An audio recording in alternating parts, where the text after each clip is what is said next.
We can't always choose our circumstances, and sometimes we might find ourselves in a position where we're seriously struggling financially. It's not a great boat to be in. I know that the recent pandemic put a lot of stress on our pockets, and it might not feel like we have a way out. Believe me when I say there is hope for you and your online business, regardless of where you are financially. Today, I'm here to share some tips that can help you regain an income and get back on track financially. In short, if I were broke, here are the 4 things that I would do to pick things up again. Hi, my name is May Pak, and I help makers, artists, and designers make a living selling their handmade products online. I've been running my own businesses for 15 years now, and I've built these from the ground up without much to speak of financially when I was starting out. Today, my first business, it's a jewelry business called Tiny Hands, makes $200,000 a year, and that is the smallest of the 3 businesses that I own. So I know firsthand how to build up from zero, and I'm happy to share my insight with you today. If for whatever reason I found myself down on my luck financially, touch wood, here are the 4 things I would do. First, the most obvious thing I would do is start another business. Don't be afraid to start a business with a credit card if you are good at managing credit. If you put in the work and truly dedicate yourself to building this online business, you will be able to pay back those debts no problem. It's a calculated risk that I am willing to take. Starting a business is a great way to be in control of your own livelihood, and it is entirely possible to build up a big income even if you're just starting from scratch. So although it might seem like a big risk to make those initial steps, like especially with a credit card, you have to be able to start somewhere. And credit cards exist so that you can. Of course, before you begin, you need to make sure that you aren't messing around here. Swipe that card only for the essentials at first, which are supplies you need to build up your shop, for instance. Don't build up an enormous debt that will take years to pay back. Buy what you absolutely only need and time your purchases strategically, and make sure you know what you're doing if you go this route. The biggest trap you can make here is if you don't know how to build a business and then you take out a credit card to start one. You will likely make a lot of mistakes and spend a lot of money with not a lot of sales to show for it. So if you don't know how to build a business, one of the first few investments you should make on that credit card is a source of knowledge, whether that's a course or a mentor or a coach to guide you and show you how to do building a business. If this still sounds a little bit scary, don't worry. Bank of America recently conducted a study of 248 business owners and entrepreneurs. The results found that 37% of business owners aged 21 to 36 started their businesses with a credit card. Why? Well, they found that with their limited budgets starting out, using a credit card was the best way to start growing quickly, or to just start quickly. Starting a business costs money, guys, and if you don't have ground to stand on financially, using a credit card is the best option at your disposal, assuming you have good credit. This was exactly how my husband and I started our new art business, our print-on-demand art business. It was with a credit card. Not because we didn't have the cash to start it with, but because we didn't necessarily want to tap into our own savings to start this new venture. Plus, a credit card just for your business makes it easier for you to do bookkeeping and to keep track of your spending. So we spent a little over $2,000 to get his business off the ground, and it wasn't until after that initial $2,000 investment that we made our first sale. That business now, in 2020, made $900,000 in sales. So I think it would be fair to say that credit card helped make that happen. Still, you don't want to just choose any credit card that will take you, right? Look into your limits, your points. Make sure to keep up a good credit score so that your limit that they give you is even higher. If your credit card offers things like rewards points or cash back, even better, because you just might be able to use those extras to help your business even more. I have one credit card that I use just for all of my paid ads for YouTube and Facebook, and I have like $7,000 worth of points on there, and it's like free money. It's crazy. At the same time, make sure to just be as organized as possible with your spending to avoid going into crazy debt that you can't pay off, consider using one of those account aggregation services to keep everything in one place.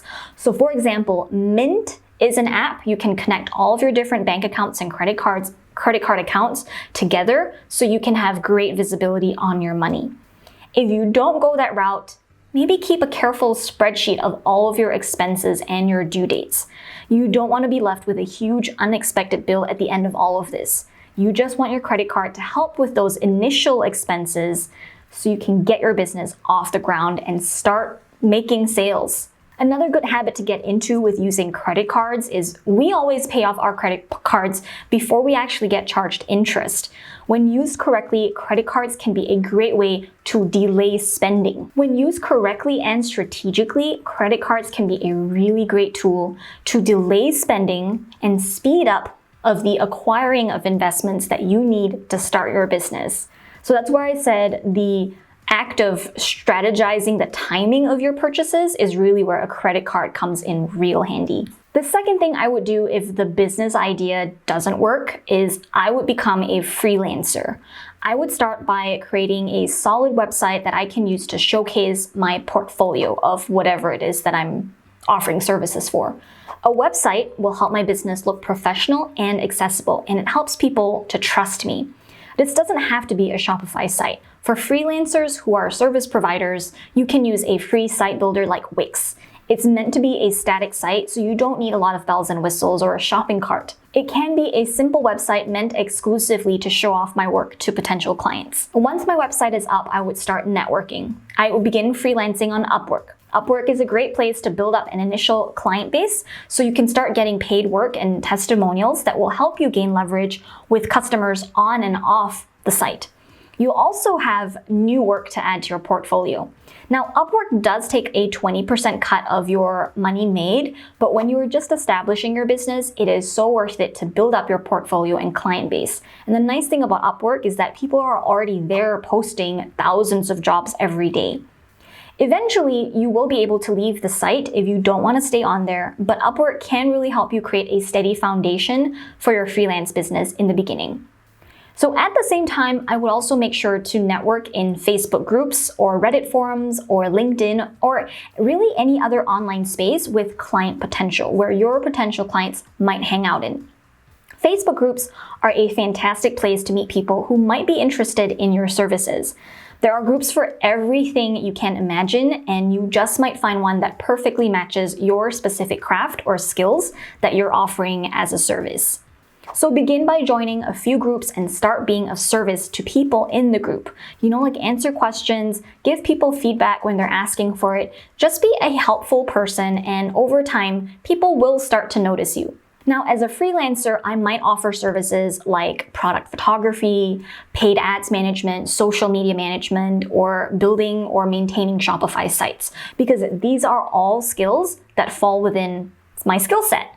And if I didn't have this experience I do from running my own businesses, then I would market myself as like a general virtual assistant. Find out what your skill sets are and flex them. If you're great at Photoshop, you can offer to edit people's photography.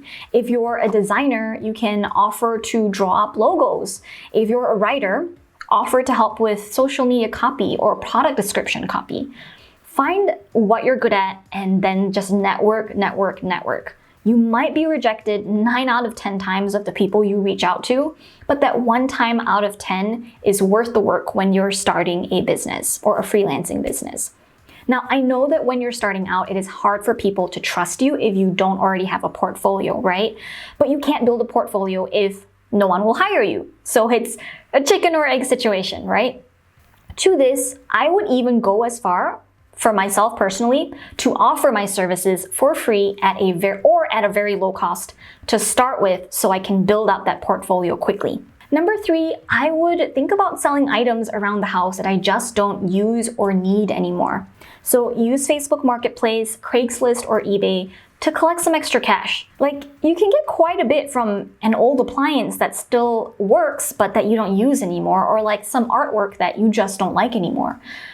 Look at similar products for sale to price your item competitively, and make sure you use a trusted website before you make a sale, like, eBay, Craigslist, one of those. But remember, this is just a temporary bind. You will not have to sell your stuff forever until you've got nothing left, but just until you get a more steady stream of income rolling in, and so you can get back on your feet. Now, to take that even further, I might even try arbitrage trading if you're into that kind of stuff. Arbitrage happens when you can find a commodity item for a lower price than what the market is willing to pay for it. So you would then purchase the cheaper priced product and then resell it in the market for a profit. For example, if Instant Pots, how do you say it? But if you find that they're selling in the market for $50 each, and I found one on eBay or on Craigslist that was in great condition and it was $20, I can buy the one for $20 and then resell it on another platform for $50 and make a $30 profit. This does take a bit of effort and knowledge or just good researching skills to do this well, but believe me when I say that there are people out there with entire businesses built off of this model that are making millions of dollars doing exactly this. So let's say you try all of this and you're still struggling to get on your feet or to get your business started. Worst case scenario, I would find a remote job on Craigslist to get started.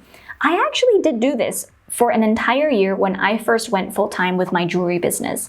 I found a gig. I got really lucky. I found a gig as a web designer for a local video effects company, and that job helped me bring in some extra cash while I focused the rest of my time on building up my business.